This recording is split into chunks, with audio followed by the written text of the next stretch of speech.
Hey there, welcome over here to my kitchen. I'm going to be showing you some one-pot meals today that are absolutely delicious. One-pot meals are so simple to throw together and cook up. So I hope you enjoy this video. Let's head over to my kitchen and start cooking. To get us kicked off today, we're making this homemade hamburger helper, and it is like a billion times better than the boxed hamburger helper. It is just so good.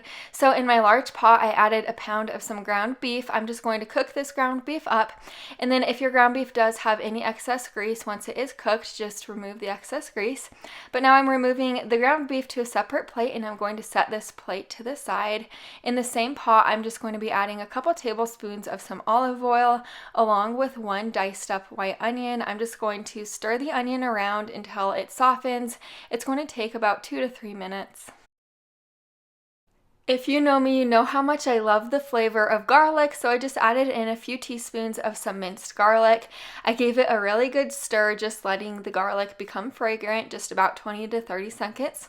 Next, you'll add in 2 tablespoons of some all-purpose flour. Let the flour become a nice golden color. Then you'll want to add in 2 cups of some beef broth. Add your beef broth in slowly and then whisk it every time you do add a little bit in. This is going to ensure that there are no clumps in the end.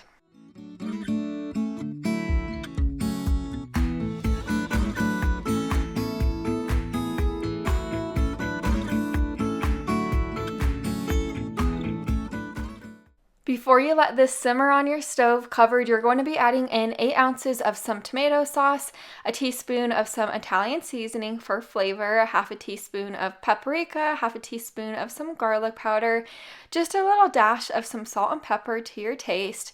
And then for the pasta that I'm using a cup and a half of some elbow pasta, or you could use shells, kind of whatever you have on hand. Then you're going to give this a really good stir and bring this up to a boil. Then cover it and let it simmer for about 12 to 14 minutes. I do want to mention, make sure you do stir this very frequently while it's simmering covered, just to make sure that the pasta doesn't stick to the bottom of your pot. I knew this was finished simmering when my pasta noodles were completely cooked. Now you'll want to add in the rest of your ingredients, so about a cup of some Colby Jack cheese, or you could use sharp cheddar cheese, half a cup of some heavy whipping cream. You're going to give this a really good mix so the cheese melts down and the heavy whipping cream warms through. The very last thing you're going to be adding is the cooked ground beef, so I just added that right in, and you're going to warm the ground beef through, and then this is ready to serve. Here's my plate of food. I wanted to keep it super duper simple with the side on that night, so I just served it with some steamed peas. This is so good, and it is just so cheesy and delicious. Like I said previously, it is way better than boxed hamburger helper, and it's so simple to throw together. My little daughter Brinley especially liked it.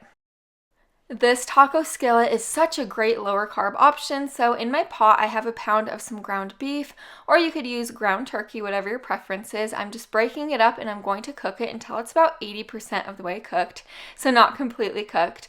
But over to my vegetables, I have one zucchini, one orange bell pepper, one red bell pepper, and one white onion. I just cut them into smaller pieces. Back over to my ground beef, I removed any of the excess grease. Now I'm adding in the onion along with the bell peppers that we just cut up. I'm going to cook this all together for about 3 to 4 minutes, or until the onion and peppers start to soften. Now you'll want to add in one 14-ounce can of some petite diced tomatoes. Next, about 2 tablespoons of some taco seasoning. I'm just using this brand, but you could make your own taco seasoning or anything like that. And then about 1/4 cup of water, the zucchini that we cut up, and then 3 cups of either some fresh kale or fresh spinach, whatever your preference is. I gave this a really good stir, and I'm going to let this simmer on my stove for about 5 to 10 minutes, or until the kale completely wilts down. Lastly, I'm going to be adding in about a cup of cheese on top. Let the cheese melt down, and then it is ready to serve.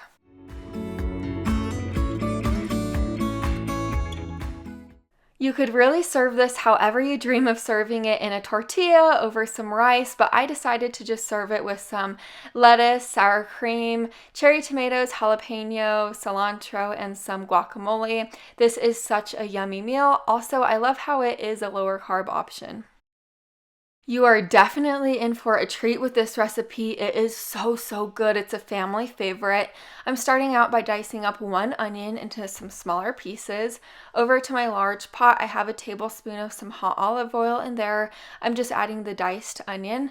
Next, you'll want to add a pound of some sausage. I'm just going to be removing the casings on the outside of my sausage and then adding it in. You could really use any type of Italian sausage you like, but I chose to just use the mild sausage. Using the sweet sausage or the hot sausage would also be delicious, but I'm just going to cook this sausage completely through. Once it is cooked, I'm going to remove any of the excess grease.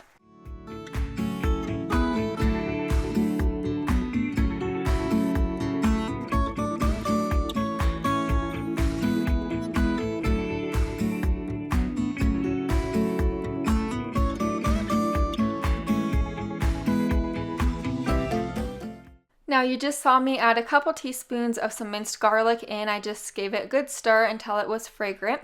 Now I'm adding in 3/4 cup of some chicken broth.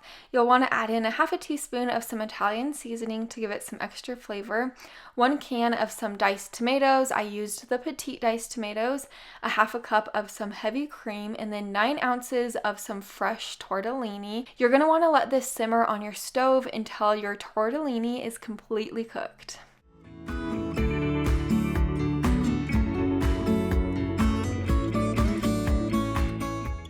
After about 10 to 15 minutes, my tortellini is all cooked. I did want my sauce a little bit creamier, so I did add in a little cornstarch slurry, which was just a tablespoon of cornstarch and a tablespoon of some water mixed together. So if you do want your sauce a little bit creamier like mine, just add that in. And then I added about 2.5 cups of some fresh spinach. I gave it a really good stir. I let the spinach wilt down, and then it's ready to serve. Here's my big dish of food. I just served this with a side salad. This meal is so, so good. Like I said before, it just has some really great rich flavor. It's a family favorite. I also like making a lot of this for leftovers the next day. Now we're making this egg roll in a bowl, and I think you might enjoy this recipe. I was skeptical about it at first, but it's delicious. I just diced up 1 white onion into smaller pieces. Now I have 1 head of cabbage here. You're going to want 5 cups of cabbage total, and I'm just cutting it into some pretty thin strips. Lastly, I'm going to shred about 3 large carrots.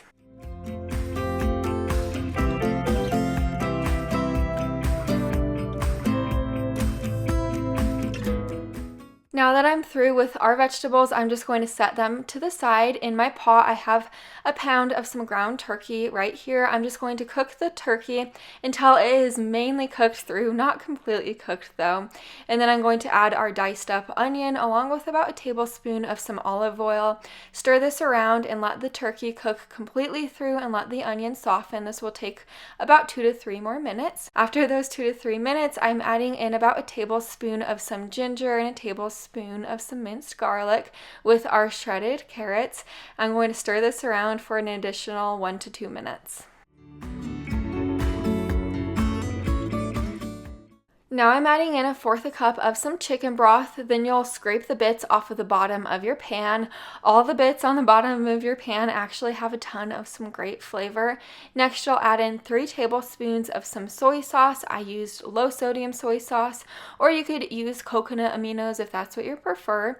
And then 1.5 teaspoons of this rice vinegar. The last couple things you're adding in are just a little dash of some salt and pepper to your taste, then the 5 cups of shredded up cabbage.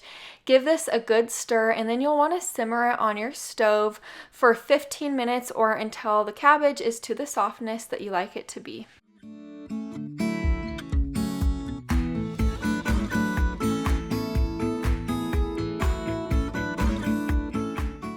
Here's my big bowl of food. I topped mine with plenty of some green onions and sesame seeds. You could also add some more soy sauce on top if you would like to at this point. This is so, so good. It has a ton of great flavor and it came together in no time at all. This Capri chicken is one of my husband's all-time favorite one-pot meals, so now that's what we're making. In my large pot, I have a tablespoon of hot olive oil. I added my 1 pound of chicken breast that I cubed into bite-sized pieces. I seasoned it with some salt and pepper, and I'm just cooking the chicken completely through.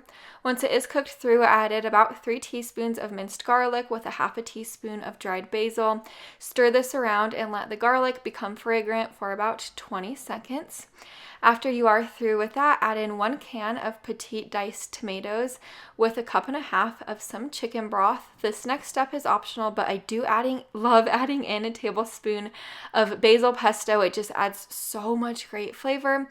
Next, a tablespoon of some balsamic vinegar, 1 cup of uncooked white rice. I did rinse my rice first though, and then stir this around and let this simmer uncovered for about 5 to 10 minutes, and then cover it and simmer it for an additional 5 to 10 minutes or until the rice is nice and tender. Lastly, I sprinkled some mozzarella cheese on top. Here's the finished product. This meal is really good. Like I said previously, this is one of my husband's all-time favorite one-pot meals just because it is just so unique and delicious. That's it for today's video. I really hope you found a one-pot meal that you might be able to make for yourself. As always, if you're not yet subscribed to my channel, I'd really love to have you here, so go ahead and subscribe down below the video, and I will see you in the next one. Bye for now.